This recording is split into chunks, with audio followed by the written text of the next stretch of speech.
Sir, मेरा बच्चा 40% deep जला था। डॉक्टर ने 1 महीने तक अच्छे से सफाई की, उसके बाद डिस्चार्ज कर दिया। आज 90 दिन से ज़्यादा हो गए हैं, अब तक घाव नहीं भरा। और ठंडी के बुखार डेली आता है। और खाना भी नहीं खा पा रहा है बराबर। खाता है, पूरी बॉडी में पेन रहता है। रात भर सोता भी नहीं है, रोता रहता है। Please sir, help. ये गंभीर समस्या है। आपको ये समझना बहुत ज़रूरी है कि 40% जला हुआ बच्चा क्रिटिकली बर्न्ड बच्चे की श्रेणी में आता है। 10% से ज़्यादा जला हुआ बच्चे को हम हॉस्पिटलाइज करते हैं और उसका ट्रीटमेंट तब तक करते हैं जब तक कि वो सेफ जोन में नहीं आ जाए, और उसके बाद उसको डिस्चार्ज करते हैं इस एडवाइस के साथ कि जो गहरा घाव है उसको भरने के लिए हमको स्किन ग्राफ्टिंग करना पड़ेगा। वो समय पे कराना ज़रूरी है। बहुत लंबे समय तक अस्पताल में रहने के बाद सब लोग वो खर्चा भी नहीं उठा पाते, तो कई बार हम कॉम्प्रोमाइज सिचुएशन में भी पेशेंट को डिस्चार्ज करते हैं इस सलाह के साथ कि समय समय पे आके दिखाते रहें, और बीच बीच में एक एक दो दो दिन के लिए भर्ती होके ब्लड ट्रांसफ्यूजन्स लेके, और घाव जब तैयार हो जाए तो उसकी स्किन ग्राफ्टिंग कराएं। आपकी जो कहानी है उससे मेरे को ये समझ में आ रहा है कि चूंकि आपने पहले ही बताया कि 40% है और डीप बर्न है, ऐसी परिस्थिति में डॉक्टर ने आपको नियमित रूप से ड्रेसिंग करके जब थोड़ी सी सिचुएशन सुधरी होगी तो इस उम्मीद में छुट्टी की होगी कि आप नियमित रूप से बाद में जाके ड्रेसिंग्स कराएं, और जब खून की कमी हो जाए तो ब्लड भी चढ़वाएं, प्रोटीन की कमी हो जाए तो एल्बुमिन के इंजेक्शंस भी लगवाएं, और जब घाव तैयार हो जाए तो स्किन ग्राफ्टिंग का ऑपरेशन भी समय पर करवाएं। 2-3 चीज़ें मेरे को थोड़ी सी खतरनाक लग रही हैं। बच्चे को बुखार आ रहा है, बच्चे को खाना खाने का मन नहीं कर रहा है, और बच्चे को शरीर में दर्द हो रहा है।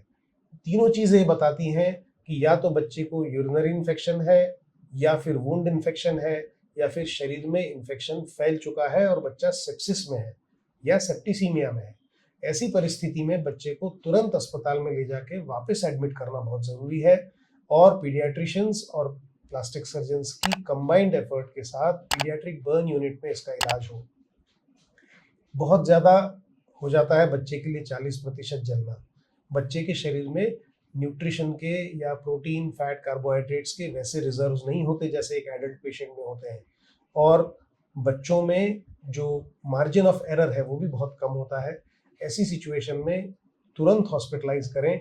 बच्चे का अगर दर्द कम नहीं हो रहा है, बुखार आ रहा है, खाने का मन नहीं कर रहा है, बच्चे की सांस तेज चल रही है, तेज बुखार है, शरीर ठंडा पड़ रहा है, इन सब परिस्थितियों में नियमित रूप से प्लास्टिक सर्जन और बच्चों के डॉक्टर को दिखाना बहुत ज़रूरी है। टाइमली रीएडमिशन बहुत ज़रूरी है। उसके बाद टाइमली सर्जरी करके उन घावों को कवर करना बहुत ज़रूरी है, और उसके बाद कम से कम 6 महीने से लेके 1 साल तक जब घाव पूरी तरह से भर जाएं, उसके बाद भी बहुत क्लोज फॉलोअप बहुत ज़रूरी है, क्योंकि बर्न के कॉम्प्लिकेशंस 1 साल से 2 साल तक कंटिन्यूसली चलते रहते हैं, क्योंकि शरीर में प्रोटीन की कमी होती है, कार्बोहाइड्रेट रिजर्व्स की कमी होती है, फैट्स की कमी होती है, माइक्रो न्यूट्रिएंट्स की कमी होती है, न्यूट्रिएंट्स की कमी हो जाती है, विटामिन की कमी हो जाती है। बहुत सारी ऐसी चीज़ें होती हैं जो हम जांचों से भी पता नहीं कर सकते, लेकिन कंटिन्यूसली न्यूट्रिशनल सप्लीमेंट्स दे के हम उनको रिकवर करा सकते हैं।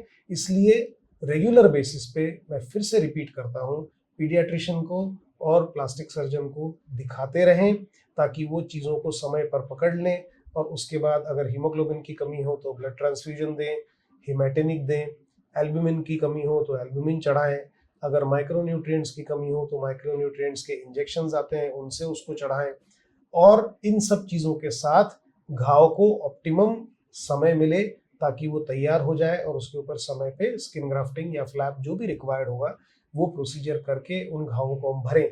जब तक शरीर पे घाव है खतरा बना रहता है।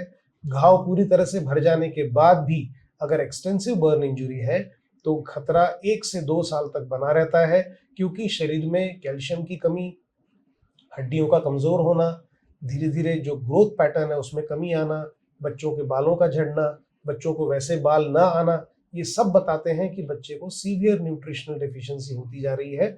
और ऐसी स्थिति में नियमित रूप से बच्चों के डॉक्टर को दिखाते रहना, प्लास्टिक सर्जन को दिखाते रहना, ये बहुत ज़रूरी हो जाता है।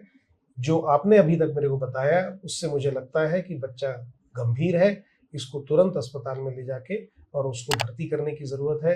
हीमोग्लोबिन, टोटल ल्यूकोसाइट काउंट, ये सब बताएंगे कि बच्चे को फिर से इन्फेक्शन तो नहीं हुआ है, कहाँ का इन्फेक्शन है, घाव का है या यूरिन का इन्फेक्शन है, वो सब डॉक्टर्स देख के तय करेंगे, ट्रीट करेंगे और फिर उसके बाद समय पे ऑपरेशन करेंगे, उन घावों को भरेंगे और उसमें बाद में हर हफ्ते, हर महीने, हर 3 महीने, हर पखवाड़े जैसे जैसे डॉक्टर बताएंगे वैसे वैसे हमको फॉलोअप में जाना है, कॉम्प्रेशन गारमेंट बनवाने हैं, न्यूट्रिशनल थेरेपी लेनी है, एक्सरसाइज करनी है, फिजियोथेरेपी करनी है, मसाज करनी है।